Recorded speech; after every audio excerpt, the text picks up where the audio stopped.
Marion Albert Pruett was born on October 4th, 1949 in Gastonia, North Carolina. By the late 1970s, he had a long criminal record.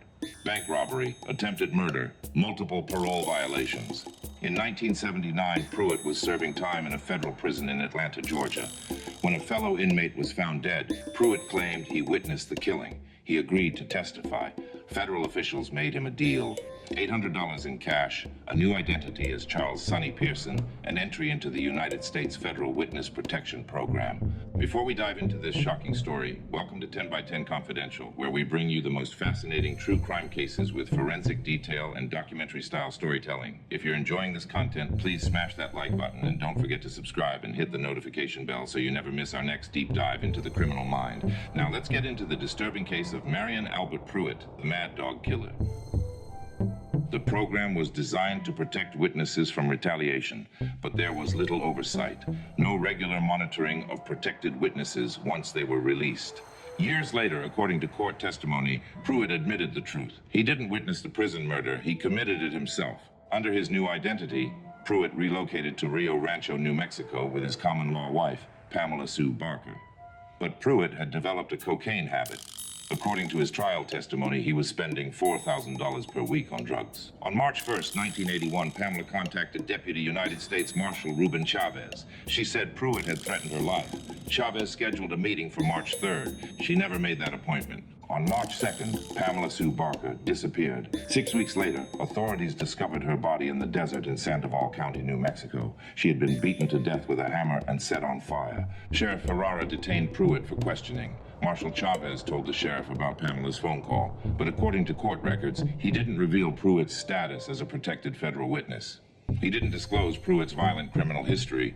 A New Mexico judge released Pruett due to insufficient evidence.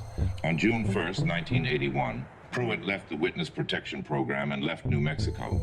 3 months later, on September 17th, 1981, a man entered the Metro Center branch of UniFirst Bank in Jackson, Mississippi. 4 female employees were working that morning.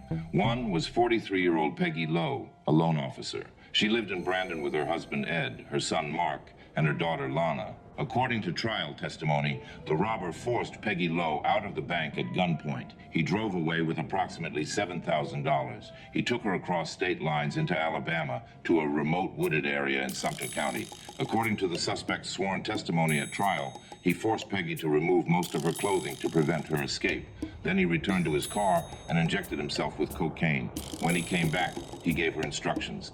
Get on your knees, put your face down, repeat your husband's telephone number. While Peggy Lowe was complying, he shot her in the back of the head at close range with a .38 caliber revolver.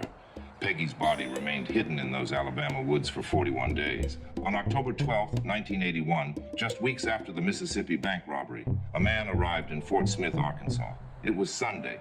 Most businesses were closed. According to court records, Pruett spent several hours in a secluded area injecting cocaine and drinking whiskey. Sometime after midnight, he drove to a convenience corner grocery store. Through the window, he could see 30-year-old Bobby Jean Robertson working alone on the overnight shift. According to his later confession to Detective Larry Hammond, Pruett's intentions were clear.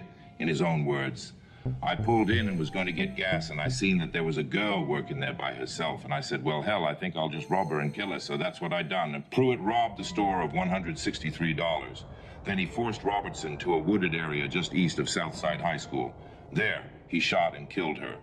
4 days later, on October 16th, 1981, Pruett entered a 7-Eleven store in Fort Collins, Colorado. 24-year-old James Balderson was working the overnight shift.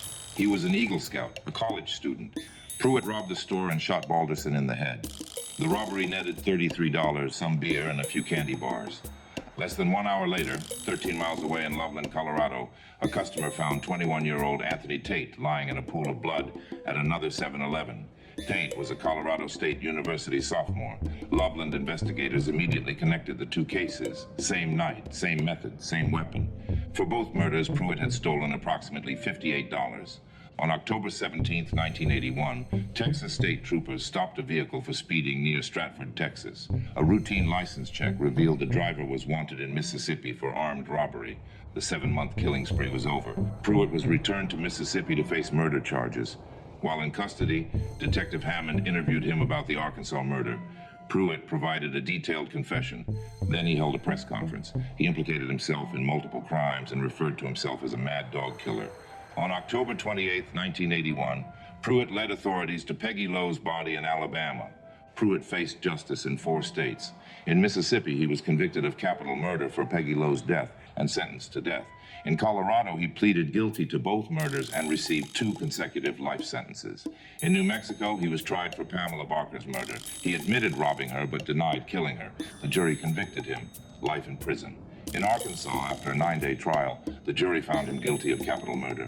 During closing arguments, Pruett told the jury, I killed Bobby Jean Robertson. Just want you to remember I was messed up. The jury sentenced him to death. When asked if he had anything to say before sentencing, Pruett responded, "No, Your Honor. I feel justice was served. Bring it on." After 17 years of appeals, Marion Albert Pruett's execution date arrived. On April 12, 1999, at the Cummins unit in Grady, Arkansas, Pruett was given an opportunity to make a final statement. He spoke, "I would also like to ask all the people that I ever hurt and their family members to forgive me for all the pain, and I forgive everybody for what's about to happen to me." At 8:04 p.m., the lethal injection began. At 8:09 p.m., Marion Albert Pruett was pronounced dead. He was 49 years old. 5 families had waited years for this moment.